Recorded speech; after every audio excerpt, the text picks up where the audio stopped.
Meghan Markle, a smart, driven and outspoken royal. Meghan, the Duchess of Sussex, is a tour de force. On her 40th birthday, she has worked her way really from the bottom all the way up. From an early age, she set about making her mark on the world and appeared in this remarkable television interview on the Nickelodeon channel. Write letters and send them to the right people, and you can really make a difference. In 2018, she shook up the British royal family by marrying the nation's favourite prince. I think she saw herself as an equal to everyone in the royal family, and I think that she made that quite apparent. But she left almost as quickly as she arrived. She thought, I really don't think I want to keep doing this if it has to be done in the way the royal family want me to do it. Famously, Meghan has not been afraid to speak her truth. She found that she was constrained by traditional royal protocol, and it was made out that she was this very difficult figure behind closed doors. Critics believe she's turned Prince Harry against his family, and that history is repeating itself. Immediately, comparisons began to be made with Wallis Simpson, another American divorcee. Celebrating a milestone birthday on the other side of the Atlantic, what does Meghan's future hold? Meghan has always had political aspirations. In fact, friends have said she always wanted to be in the White House. And how will she come to reflect on the choices that she's made? She thought when she entered the royal family, she could shake them up and they would love it. Saturday, 19th of May, 2018. A glorious day in Windsor, when the nation was united in celebration as American mixed-race divorcee Meghan Markle married Prince Harry and became part of the British royal family. Meghan, being a strong, independent career woman, signalled a new era for the British monarchy. I think everybody was expecting Meghan to really change the royal family and very much modernize it. And this was incredibly exciting because people who had always looked at the royal family and thought, they don't represent me, suddenly looked at Meghan and thought, I can see myself in her. She represents me. It did feel like there was a possibility for positive change. I think that so many people were excited to see a woman of color marrying into the royal family. So I think that everyone did think it was a new day in the idea of equality. Britain has, I think, this very uncomfortable history with its empire, and I think she was going to be the face of a multiracial Commonwealth moving forward together, and that's something that they hadn't been able to do before really very well.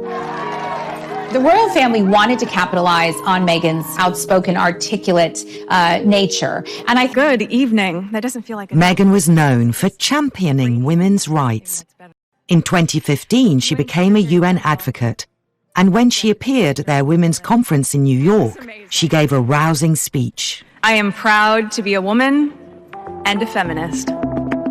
After she joined the royal family, the palace was quick to acknowledge this, and Meghan was allowed to declare herself a proud feminist on the official royal website. The royal family were very pleased that they could present Meghan as an ardent feminist because it looked really good for the royal family.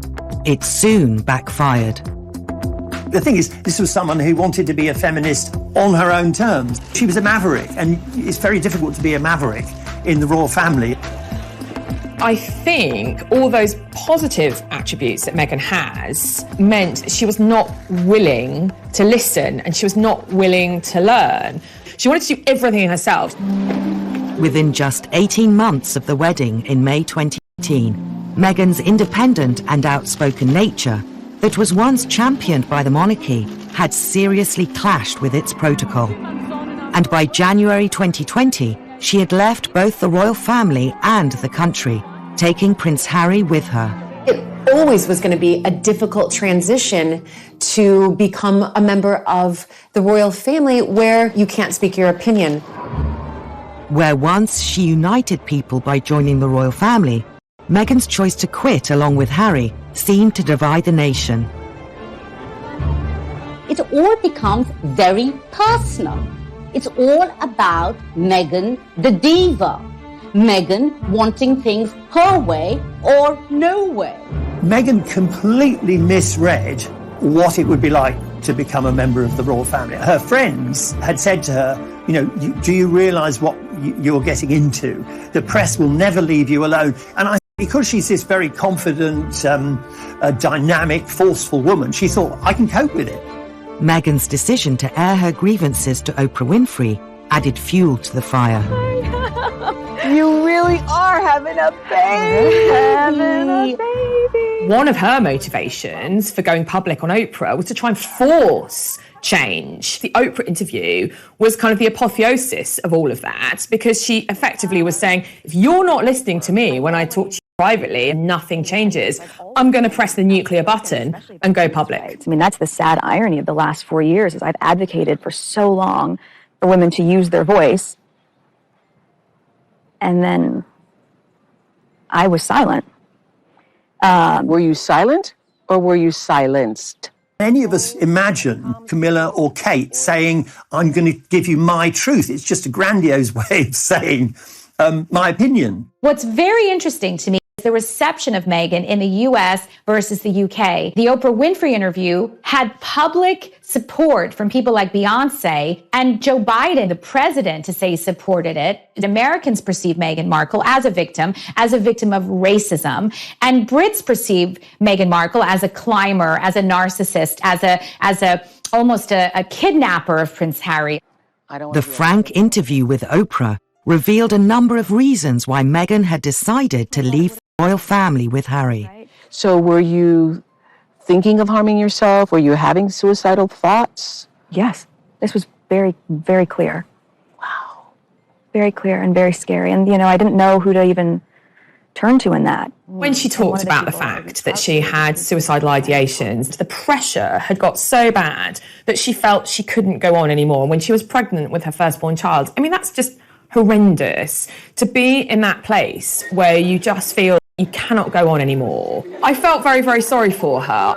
I think that she felt it was an opportunity for her to not only share that with the world, but perhaps her hopes were that the royal family was also listening. I think she was hoping for an apology. I think she was hoping they would phone and say, look, I'm really sorry. We now see that we pushed you too far. We should have behaved differently. We should have sat down as a family and discussed your mental health issues. I think she was horrified afterwards that the reaction was so negative from the family and that they didn't respond in the way that she wanted.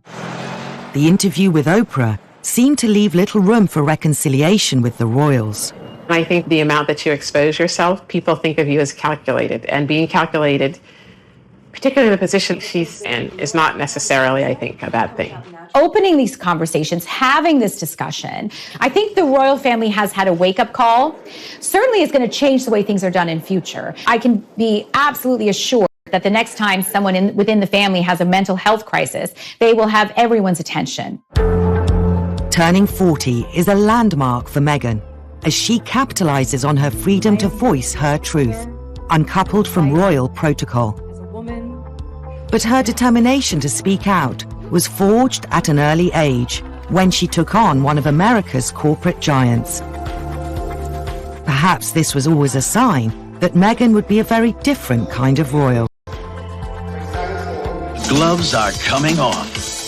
Women are fighting greasy pots and pans with Ivory Clear. 11-year-old Meghan was alarmed when she saw this. She was like, hang on a sec, that's not fair. Men do the washing up too. For Meghan, that was so significant.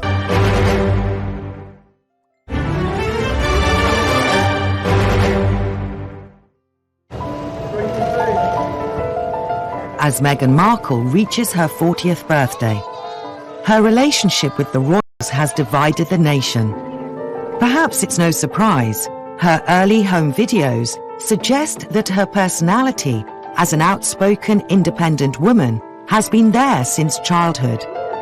Even a substantial American corporation was no match for the 11-year-old Meghan Markle.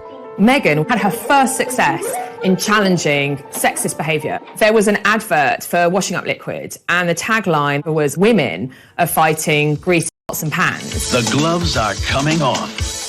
Women are fighting greasy pots and pans with Ivory Clear. 11-year-old Meghan was alarmed when she saw this. She was like, hang on a sec, that's not fair. Men do the washing up too. So she wrote to Procter & Gamble and said, this isn't fair. Can we get it changed to people? Why shouldn't it just be everybody should be using these cleaning products? Now, don't put the woman in the box that she's just, a stay-at-home housewife. She also contacted even Hillary Clinton who at the time was First Lady. And they changed it to People Are Fighting Greasy Pots and Pans. She was interviewed by Nickelodeon News and became quite the star. If you see something that you don't like or offended by on television or any other place, write letters and send them to the right people, and you can really make a difference. You can kind of see her, like the first kind of taste for stardom, maybe. I mean, although you look at her and she's just such a really serious, solemn schoolgirl who was standing up for what she thought right. And I think that shaped a young Meghan to become the woman that she is now, someone who is used to getting what she wants, someone who is used to speaking out for what's wrong and speaking up for what's right. For Meghan, that was so significant. She thought, I'm a little girl, nobody knows who I am, and the world has changed as a result of my actions. That has stamped her for life. Meghan was born Rachel Meghan Markle on the 4th of August, 1981. And she grew up in Los Angeles with her mother Doria and father Thomas. Both parents were influential in moulding Meghan into the determined woman she is today. But it was her mother who had the most impact. Doria was quite free-spirited, was also a very practiced yoga teacher, as well as a social worker. And so that kind of ethos of helping others was manifest from Meghan in an early age.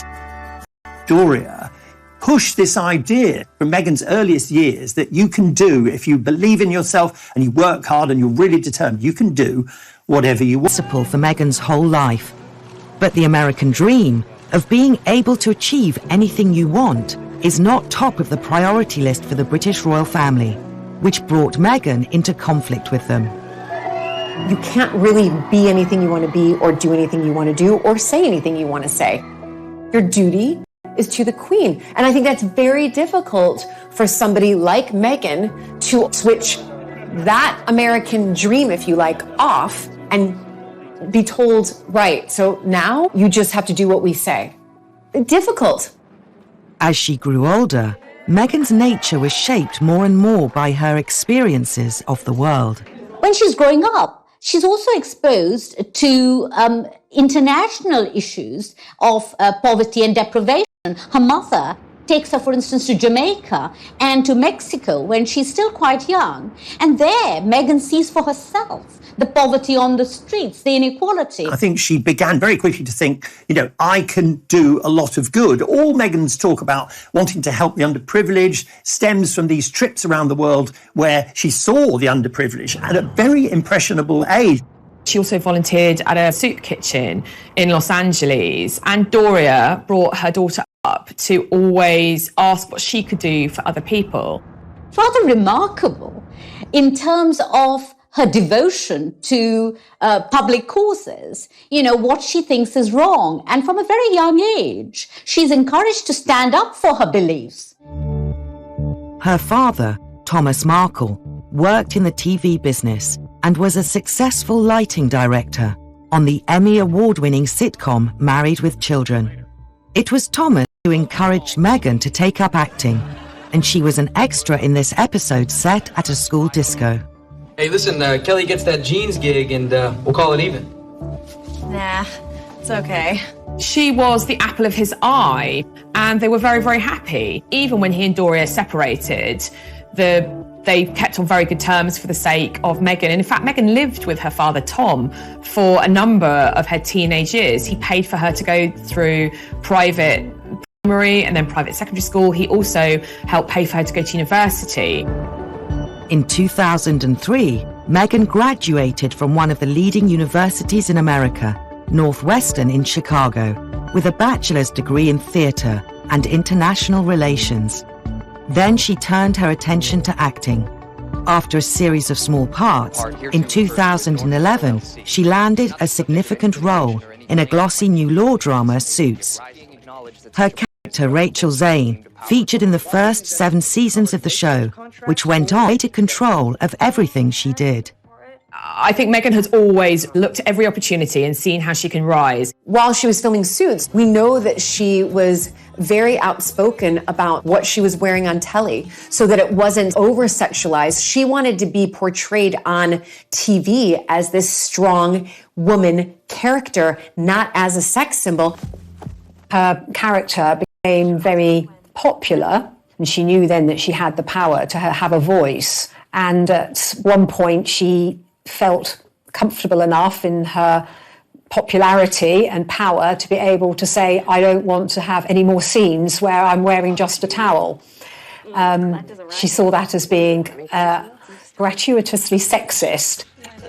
She insisted that the character not be so raunchy and be more in control of her life. What's very characteristic of Meghan is to take something and to try to change it. And we know that's what she tried to do with the royal family. As well as celebrating the role of her dreams, 2011 was also the year Meghan married her first husband, Hollywood producer Trevor Engelson.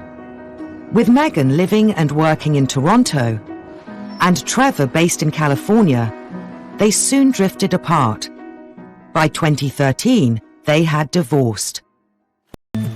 3 years later, through mutual friends, Meghan met Prince Harry, and by November 2017, they were engaged. As the wedding drew closer, the British press asked more and more questions of the soon-to-be married couple, with an intensity Meghan hadn't known before. Never been part of tabloid culture. I've never been in pop culture to that degree, and lived a relatively quiet life, even though I focused so much on my job. And so that was a really stark difference out of the gate. The media started hounding Meghan's family members in America, and the bond she once had with her father would soon be broken. Thomas had fallen on hard times, and the obvious way to make some money was to give interviews about his daughter, who was now a member of the British royal family. He had been asked not to take part in any press interviews, but then he went against her wishes and did so. But it was Thomas Markle's decision to collaborate with a journalist that caused the biggest controversy. Thomas Markle fakes these photographs of him studying the history of Britain and the royal family, and it was all staged. And can you imagine, you're over here without your family, expecting them to come over for the wedding, and in the meantime, they're making money. Thomas Markle appeared on ITV's breakfast show Good Morning Britain to give a spirited defense of his reason for staging the photos. I didn't do this for money. I did this to change my image. For 1 whole year, I was presented as a hermit living and hiding out in Mexico. I was looking to change my image. And obviously that was a mistake. It went wrong. He probably didn't really understand what he was doing. He probably didn't know that much about royal protocol.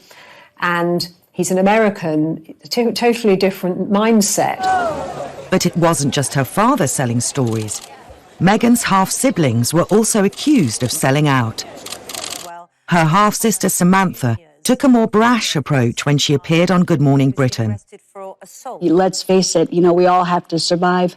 Money makes the world go round. So if you want to call that cashing in, that's fine. But And then you see them going on one newscast after another. I mean, imagine, rather than the celebrations of, the lead up to the wedding, it was all about her family members attacking her. It's very, very difficult to have people turn on you and negative things being said about you. So I feel very sorry for her. And I think that's a very tough road to be in, because you expect your parents to be supportive of you and to be your rocks rather than to be your detractors. It was reported that Meghan felt betrayed. It's also believed that she has not spoken to her father or siblings since. Her mother Doria was the only family member to attend the wedding. Harry famously said, now she has the family she never had, which caused great upset with the Markles at the time, not surprisingly. Regardless of her family troubles, after the wedding, Meghan settled into royal life. But it wasn't long before stories emerged of conflict in her new family. It's not given that just because you're sisters-in-law, you have to be singing from the same hymn sheet. The cracks began to show because they are very, very different.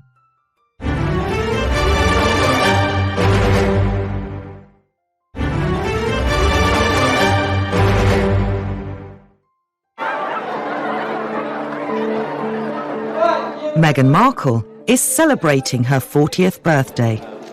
The 3 years since her wedding have seen a seismic shift in her circumstances. Back in 2018, Meghan and Prince Harry, along with her brother and sister-in-law, the Duke and Duchess of Cambridge, were thought of as the Fab Four, a forward-thinking team who would be the future of the modern monarchy. Leading the charge were Meghan and Kate Middleton, who on the surface appeared to be best of friends. Kensington Palace, of course they'd be besties. And actually, that's also what Meghan felt. She confided in a number of her friends that she hoped that Kate would help her adjust to royal life. But the cracks started to show pretty early on. Behind the scenes, Meghan was feeling a bit rebuffed. I'm not sure whether Kate ever realised. William had said to Harry before they got engaged, no need to rush this. You know, you've got all the time in the world. You don't know her that well. And I think that set the seeds. Meghan and Kate initially, they got on very well. But they are very, very different. Kate wants to do things quietly. She wants to obey the rules. She takes advice. Meghan is a much more strident character who wants to do things her way. So this caused a rift. It's not given that just because you're sisters-in-law, you have to become very close very quickly, or that you have to be singing from the same hymn sheet. In November 2018, a story emerged that claimed Meghan and Kate had fallen out during the build-up to Meghan and Harry's wedding. It concerned Princess Charlotte's bridesmaid dress.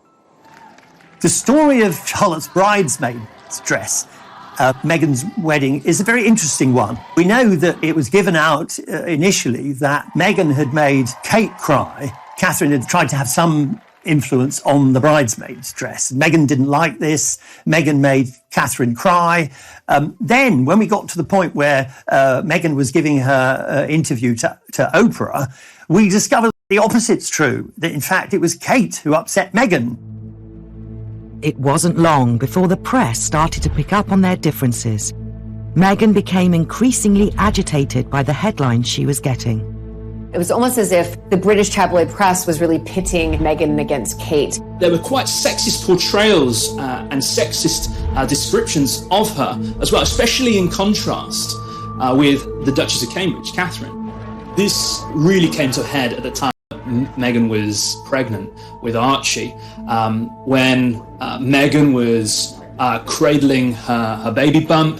It was presumed by the media that she was flaunting this bump, whereas with Catherine it had been fine.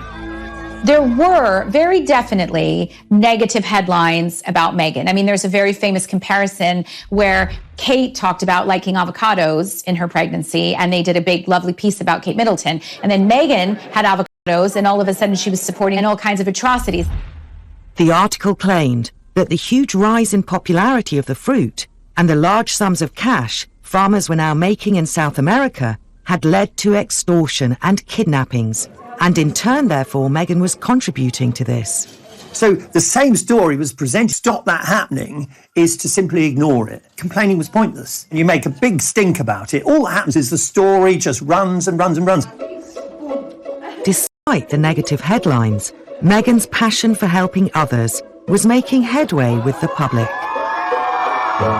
In the early stages of her time as a British royal, it seemed that the public really warmed to her. The fact that she was doing things differently, that she lent the royal family a new edge in its relations with the greater British population. For example, we saw this after the Grenfell Tower fire, where she, alongside women that were affected by that disaster, released a cookbook to raise money for the victims of the fire. She brought a certain magic to her public appearances. Meghan's campaigning for the underprivileged, especially for girls and women in countries where girls and women are either oppressed or neglected. I think being a member of the royal family, it was a natural fit for her. I think we did have a moment where, right, okay, she's settled in. She's wearing the stockings. She's laughing with the Queen. She's putting her best foot forward, and great. The dust seems to be settling. But the criticism in the press resurfaced, with accusations of diva-like behaviour and flouting royal etiquette. Initially, it was for relatively harmless, very small things. For example, she broke protocol by walking ahead of Harry at one event. It was almost as if everything that Meghan did was magnified to the point if she opened up a car door for herself, it was like, oh my gosh, she's a real feminist. She's not following royal protocol and having somebody else open the door for her. She would have thought, well, these are just stuffy little pointless rules that the royal family have. She would have just thought, well, why can't I open my own car door? What on earth's thing to make a fuss about? In some ways, Meghan's wish or insistence to do things her own way highlighted how stuffy and out of touch the royal family are. She found that she was constrained by traditional royal protocol and that she couldn't do things in the way that she'd hoped to. And it was made out that she was this very difficult figure behind closed doors. So I think it was the perception around it of this American go-getter, self-sufficient feminist coming over here and doing things the way that she's always been used to. And that was perceived as aggressive. Information began to trickle out that she wasn't towing the line. The fact that she wanted to do things differently was causing problems for the royal family. She didn't want to obey the rules. And I think she came across sometimes, and this is increasingly true, striking to come into the class situation of Britain and to see how firmly entrenched it is. And I imagine that it must have been quite shocking for Meghan because I think as a black woman, you don't think anyone is above your station. Meghan was then accused of getting involved in politics, a move frowned upon in royal circles. We see how Meghan, both in Fiji, for instance, as well as in Wellington, New Zealand, rubs shoulders with politicians like the New Zealand Prime Minister, and she talks about women's empowerment, and she talks about women's suffrage. Of course, royals traditionally never do that. I think it began to go wrong when Meghan made it clear that there was a political element to her interest. And I think that began to make people feel in the royal family that she was perhaps, just going a bit too far, because they just don't want to politicise these things, because traditionally, and quite rightly, the royal family has stayed out of the political arena. Some of the stories written about her couldn't have been further from the truth. They presented this story as a rags to riches story. Meghan, like Cinderella, had started off at this terrible place, and now she was living in a palace in London. And Meghan quite rightly complained and said, actually, Compton was about 15 miles from where she really grew up. She grew up in a middle-class suburb. And so she said that, this had racist overtones because it was suggesting that, the black gangland area of Los Angeles was where she started life. There was nothing discreet about this characterisation. And so she had to navigate what was a racialised coverage of her public image. The British tabloid media's characterisation of Meghan, the headline, Meghan straight out of Compton, was overtly racist in its description. Despite the negative press coverage throughout the winter of 2018 and early 2019, Meghan was still well thought of by the public. On the 6th of May that year, Meghan and Harry's son Archie was born. I think Archie's birth was the real turning point in terms of Meghan's popularity. Royal protocol is such that the couple would let the British press know when Meghan went into labor. That is what's always been done because it's newsworthy. And they would have an idea of when the baby was born. They would have a name and hopefully a photo call. Meghan instead went into labor. She went to the private hospital. The press was not notified of anything until the baby was actually safely delivered and they were resting at home. Past precedent has been for royal mothers to pose with their newborn babies, was not to give birth there, and instead went to the Portland hospital. But the public still hoped to see a photo. She wouldn't pose on the steps with their newborn child. The general public felt a bit like cheated. This was expected, and when it wasn't given, I think that's when a real uproar started as far as, well, wait a minute, we're paying for your lifestyle. All we want is a picture of your baby. What really irritated the British public was the public had just funded an enormous renovation of Frogmore Cottage for the couple. Through taxpayer money, it was like £2 million to renovate their home, and they weren't even entitled to know about the birth until it was done. Meghan said She was never asked for a photo when they left the hospital. But 2 days after giving birth, the world did finally get to meet baby Archie. I don't think they made a mistake in not giving the public what they wanted at that time, because of course, once people got to see the baby, they were happy. And in the end, isn't that really what matters? He has the sweetest temperament. He's really calm and... he gets that from. It was a very intimate, tender scene, but it wasn't what the British public expected. And in some respects, the media really emphasised that Harry and Meghan aren't playing ball, that they're not doing things as expected. It was another example of Meghan choosing to follow her own path instead of royal tradition. Meghan enjoyed a respite from criticism in September 2019 when she took Archie on the royal tour of South Africa.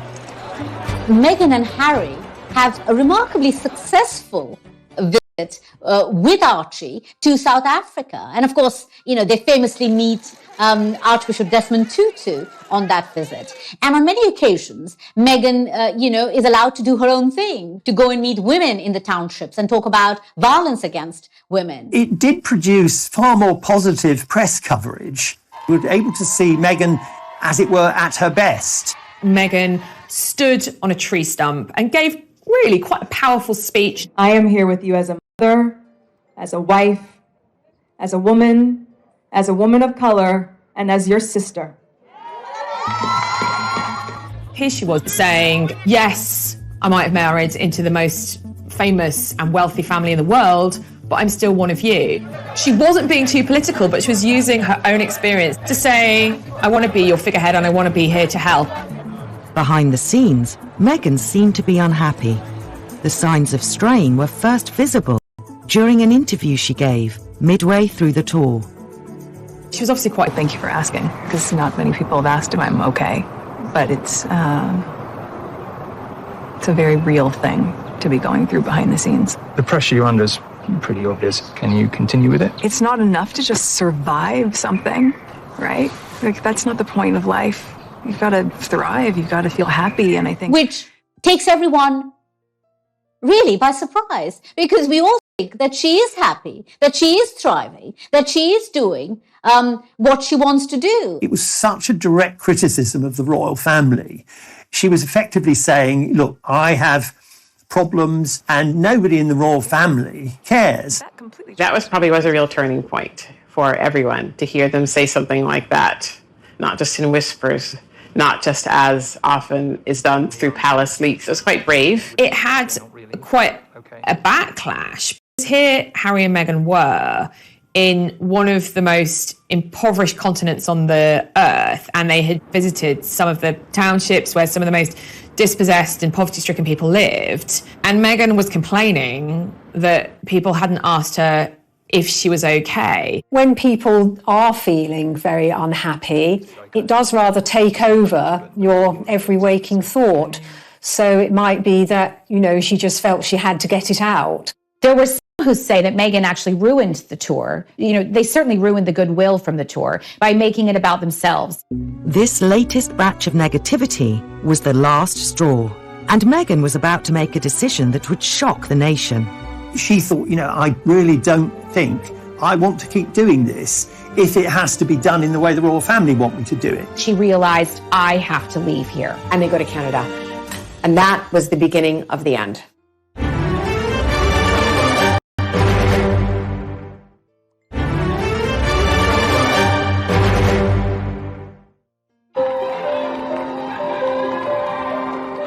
When it became clear that Meghan's personality might not be compatible with the British royal family, her only option seemed to be a break with tradition.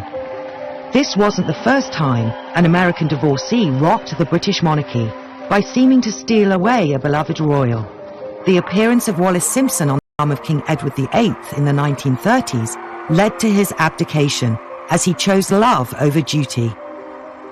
Royal watchers believe that Meghan's relationship with Harry could be a case of history repeating itself. When an American divorcee arrived on the royal scene in the 21st century, immediately comparisons began to be made with Wallis Simpson, another American twice divorced by the time she married Edward VIII. And Wallis Mrs. Simpson became notorious as the femme fatale who swooped in and deprived the nation of a popular king. Is it fair to compare her with Meghan, or are the only parallels their nationality and marital status? Both women were very strong-minded, and both women had the unadulterated adoration of their husbands. They had this distinctive modern style, which sort of sets them apart from other members of the royal family. And, most of all, it's clear that in the case of Harry and in the case of Edward VIII, these British royals have fallen desperately in love with these American women. There's a real sort of storm of interest around the two relationships, partly because of this sort of dynamic quality to them. Mrs. Simpson was a strong, dominant woman who gave Edward VIII everything his mother hadn't given him. He was vulnerable just as Harry's vulnerable. If a man who's not very decisive meets a very decisive woman, or the other way round, they often get on very well because one makes the decisions and the other one goes along with it. So Meghan and Harry, they work because Harry is quite a vulnerable person. He's only lived in this gilded cage. He's not very worldly. Meghan makes things happen. Meghan makes the decisions. Even Harry said, famously, what Meghan wants, Meghan gets. That's, as it were, coming from the horse's mouth. As Wallis Simpson had learned to her cost decades earlier, the British don't always warm to an outsider who causes disruption in the royal household. Edward was British property, if you like, and Harry was also seen as British property. Anybody foreign coming along and stealing them away is bound to be viewed with suspicion. However easy it is to compare Wallis and Meghan, their personalities and ambitions seem vastly different. Certainly British history has always depicted Wallis Simpson as the villainess, the American who spirited away the king, who gave up his kingship for love. And what a mistake he made. Was he ever happy? You know, outcast from his friends, from his family. I mean, he came back to the UK a couple of times, but I don't think Wallis ever was allowed to darken the shores of England ever again. And so inevitably there's a rather simplistic and cliched wish to shoehorn Meghan into that same role. Wallis Simpson seemed not to have drive to be anything other than rich and famous. And I feel that Meghan wanted to work. She wanted to work, she wanted to have a career, and she has adapted her career to suit her skills, her talents, and also the position that she's in, which I think is evidence of her respect for her husband's family. She's some of the things that she's done and some of the things she's believed in a way that would be respectful of her husband's family, which I think is extremely admirable.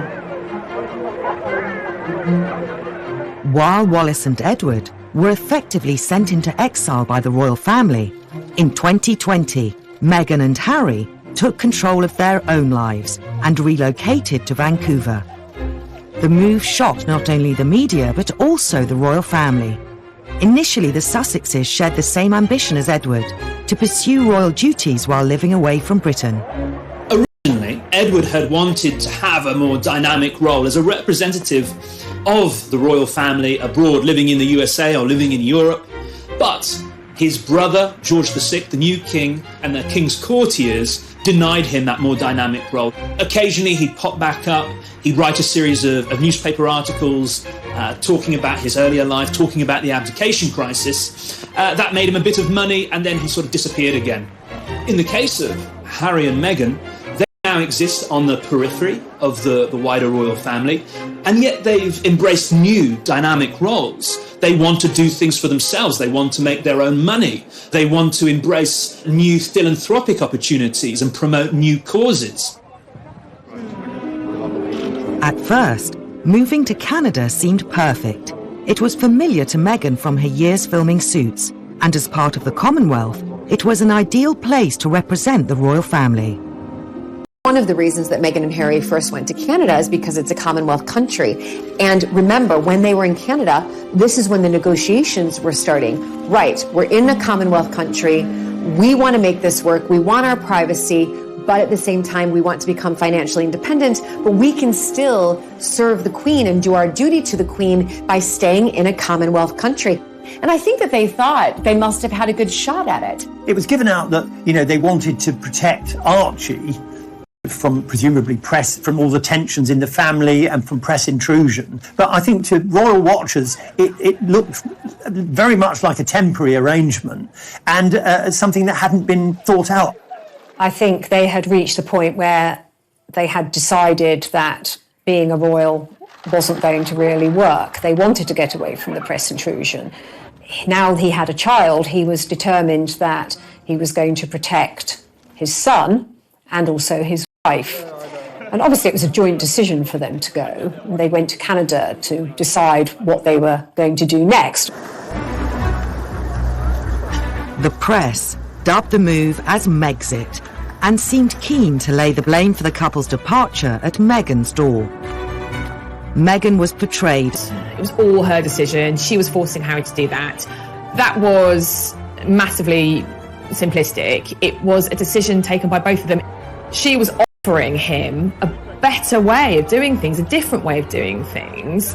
And he decided that for the future of his family, he would take that with both hands and run with it. So I think it's massively sexist, actually, to blame this all on Meghan. The seeds were already there. Harry wanted out. Meghan just gave him the reason and the mechanism for doing it. Megxit. It makes it sound like she is the reason that they exited. Look at the name, Megxit. But we know from, speeches that Harry has given, he has said, and very adamantly, I made the decision for my wife and son to leave. I made the decision for them. While the move to Canada was a happy medium between private life and public duty for the Sussexes, the consequences proved to be far from straightforward. When Meghan and Harry went to Canada, there seemed to be a sort of an unholy scrap over what they could call themselves, what they could do. They wanted to be Sussex Royal, because, again, this is an American culture thing coming in via Meghan. She, having crossed the Atlantic, kind of began to think, look, we've got to be a brand, that terrible word that the royal family would always think, oh my God, they're talking about brands, it's awful. So they wanted to be Sussex Royal. Then they were told they couldn't be Sussex Royal, they couldn't use that, and they couldn't be HRHs. It was the royal family again saying to them, because clearly Meghan and Harry hadn't checked, you can't just carry on with the titles that you had when you were working members of the royal family. Any form of commercial venture risked bringing the monarchy into disrepute if it didn't fit with, if you like, the monarchy's remit of public operations back in Britain. So I think Harry and Meghan wanted to exercise more freedom. Their way of doing that was moving away from Britain, moving away from the royal family, essentially resigning from the firm. I think when they went to Canada and they discovered the Canadians didn't want to pay for their security and the Duchy of Lancaster didn't want to pay while they were there, I think they were both upset and astonished. And when Meghan and Harry gave the impression that they were hard done by, again, this produced a lot of negative press coverage because they have a great deal of money. Apart from not being given the security, they had to repay several million for the refurbishment of Frogmore Cottage, where obviously that had been paid by the taxpayer, so suddenly they had to pay that. And I don't think Meghan made with Harry to retain their royal status while enjoying personal freedom. They hadn't reckoned on the Queen's strict devotion to the rules. Being half in and half out of the royal family would never be an option. We've seen it time and time again in the royal family. It's difficult to have love and duty work simultaneously together, right? Very, very difficult. And I think, obviously, that is what Harry and Meghan wanted in their negotiations with the Queen, was this love and duty sort of synergy. We can make it work. And the Queen put her foot down and said, no, it's either love and you step down, or it's duty and you stay on. Having failed to find an ongoing royal role, the next logical step for Meghan was to return to her Californian roots and take control of her destiny. Yet her next move with Harry caused an outcry almost never seen in the history of the monarchy. Some people might wonder whether or not Meghan may live to regret all of the revelations in the Oprah interview. Oprah herself said later she was surprised that Meghan said some of the things that she did.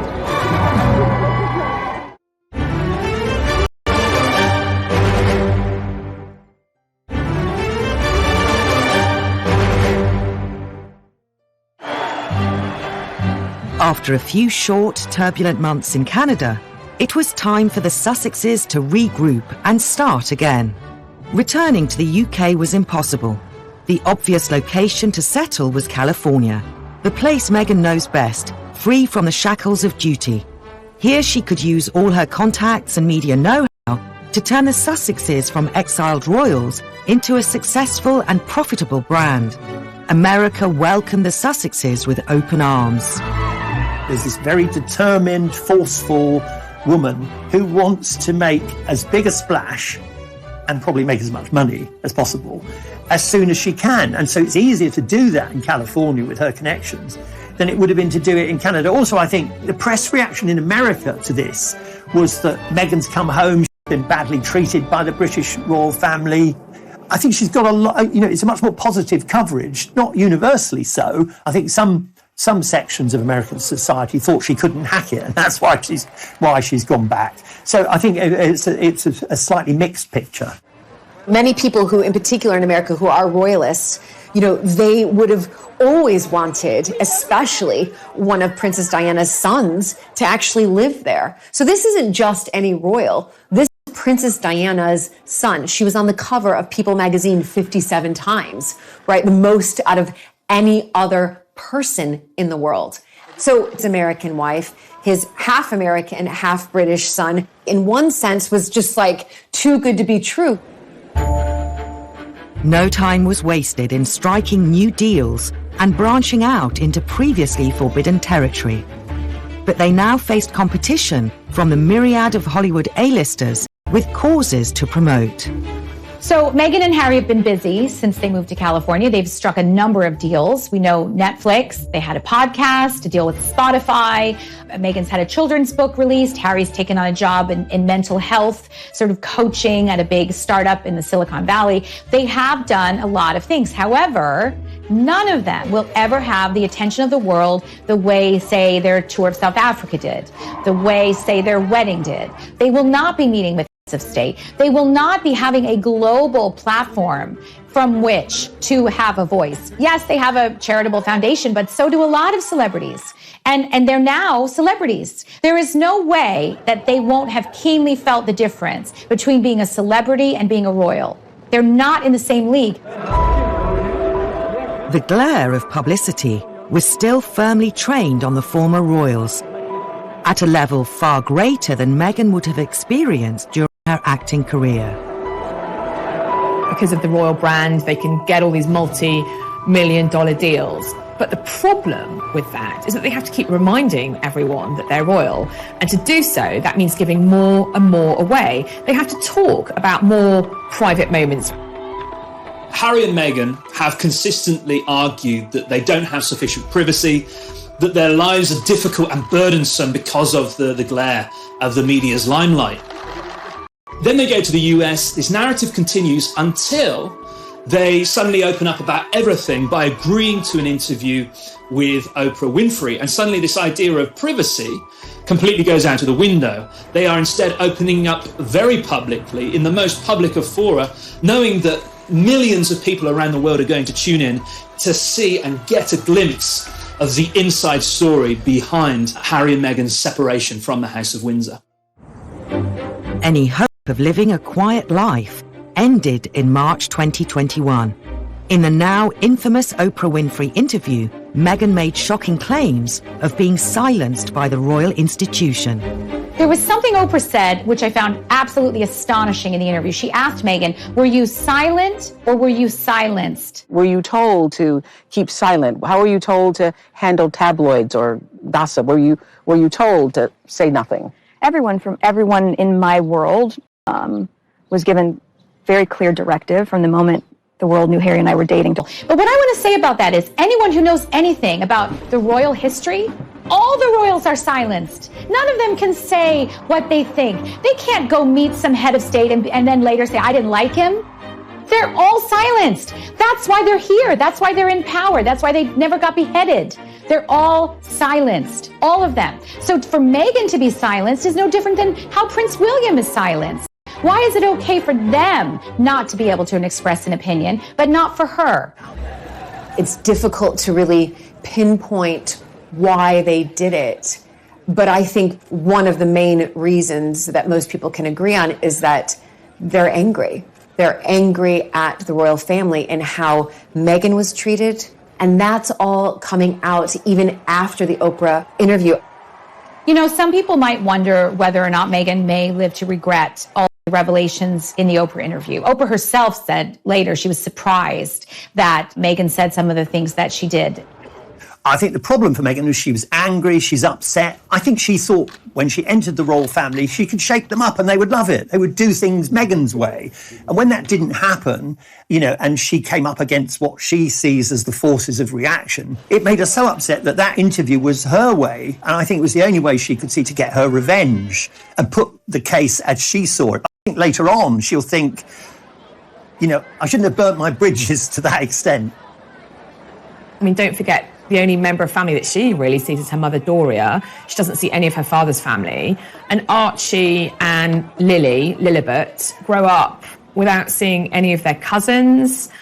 I think perhaps she may regret being quite so public with that Oprah interview because that is there for posterity. That is there forever.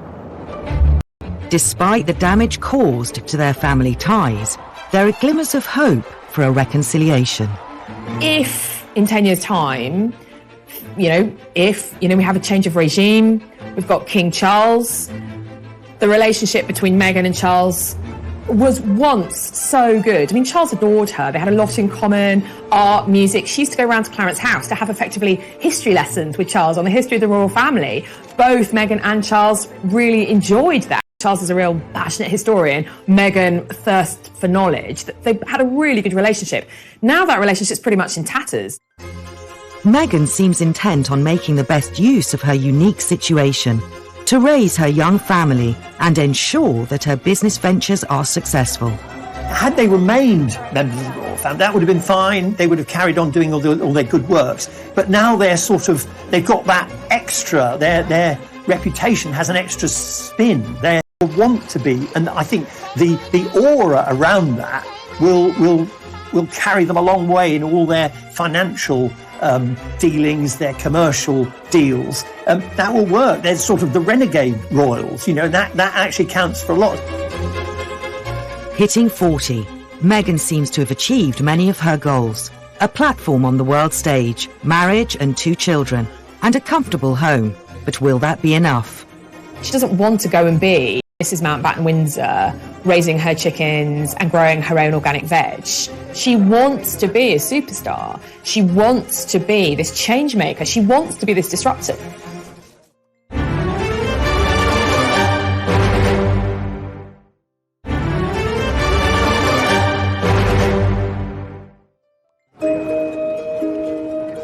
Now 40, Meghan's impact on the way we view the royal family remains a topic of intense scrutiny.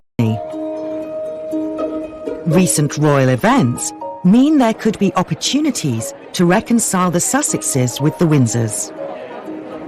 Since the death of Prince Philip, there has been a lot of media speculation, as we might have expected, about whether there could be some form of reconciliation between the Sussexes on the one hand and the rest of the family. And we kind of got a flavour of that when Harry travelled back to Britain for his grandfather's funeral. And we saw something very similar with the recent birth of Harry and Meghan's second child, Lilibet. Whether that happy family event might be the opportunity, might provide the window for some form of reconciliation. As yet, the jury is out.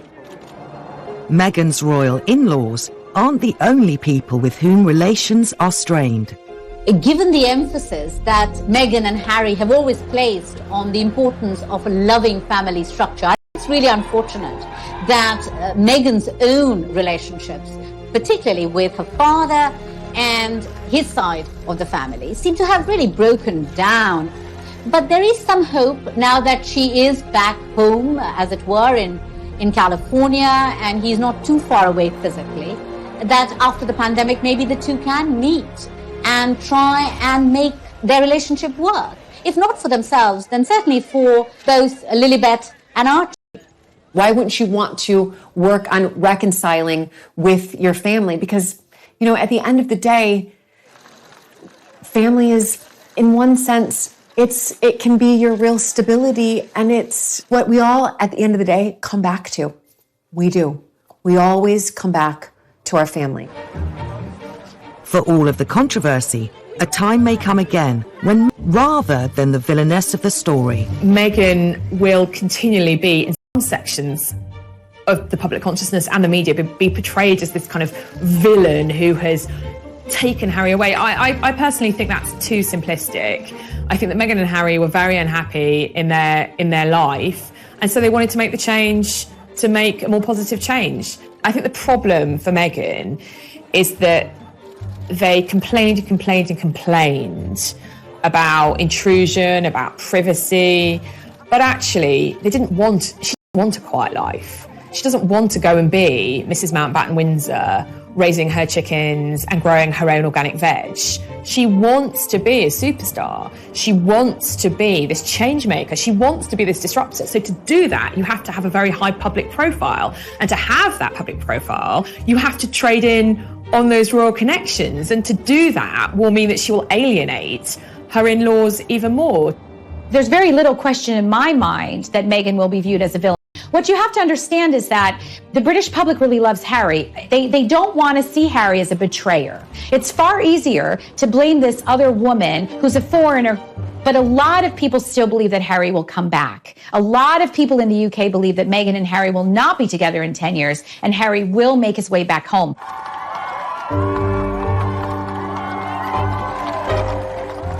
It seems clear that Meghan has shown Harry a way to achieve an independence he could never have as part of the royal family, even if he risks the same fate as Edward VIII. Meghan has given Harry the sort of freedom he probably never imagined that he would be able to enjoy. But I think when the novelty wears off and he realises that, as his great-great-uncle Edward VIII realised, that he will be a lost soul. He does have a sort of nominal role in America, a nominal job, but it's very difficult to lead an ordinary life when you're Prince Harry. As Meghan turns 40, despite all the criticism, her impact as a modern independent woman during her short time in the royal family is certain to have a lasting legacy. She's a strong woman who has made her own career. She's self-made, and she always had a philanthropic bent and an activist bent, and I think that's always admirable. She's a deeply impressive woman. When I met her, I really liked her. She is funny, smart, witty, incredibly glamorous, self-effacing, kind. She's all of those things. And she is, in some ways, a great role model for young women, and as a career way that anyone ever thought. One of the most positive outcomes of this whole Meghan, Harry divorce, as it were, from the royal family could be that the institution of the monarchy now takes a really close, hard look at many of the issues that have been highlighted recently about, the role of women, about being given freedom, about equality, and so on, and also about, of course, race. And perhaps if change needs to be made, now might be the opportunity to begin to do that. Meghan seems destined to continue her path as a force for change. The true extent of her powers remains to be seen, but there seems to be no doubt that the sky is the limit. I think at age 40 that Meghan has what appears from the outside to be an extremely nice life. She has 2 lovely, healthy children. She has a husband who seems to love her and who she seems to love. And she has an organization that she is building that is going to be able to accomplish some of the things that she seems to have been trying to accomplish for all of her life. I think what we're going to see from Meghan for her next act is going to definitely be something political. There have already been rumors, because she met with California Governor Gavin Newsom not that long ago, that Meghan is considering a run for something in the very near future. Meghan has always had political aspirations. In fact, friends have said she always wanted to be in the White House. She's in her happy environment, an environment she knows really well. I think her determination that goes all the way back to her extraordinary childhood where she was able to persuade a huge company to change its policy, that's carried her through to age 40, and it will carry her through for many more years, because I think she sincerely believes that she can make a difference to people who are not in the sort of privileged position she finds herself in.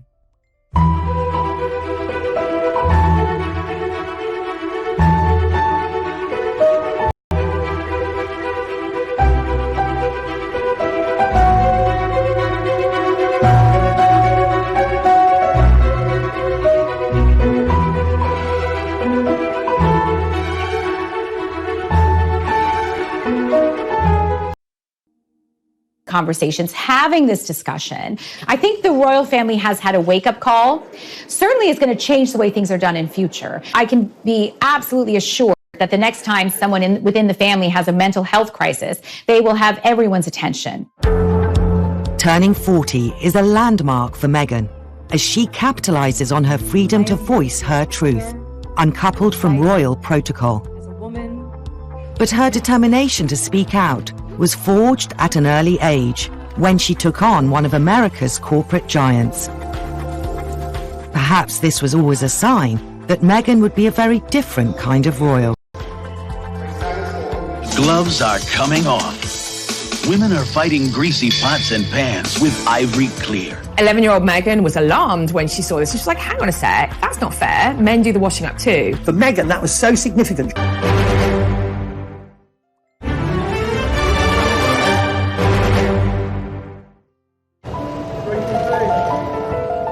As Meghan Markle reaches her 40th birthday, her relationship with the royals has divided the nation. Perhaps it's no surprise, her early home videos suggest that her personality as an outspoken, independent woman has been there since childhood. Even a substantial American corporation was no match for the 11-year-old Meghan Markle. Meghan had her first success in challenging sexist behaviour.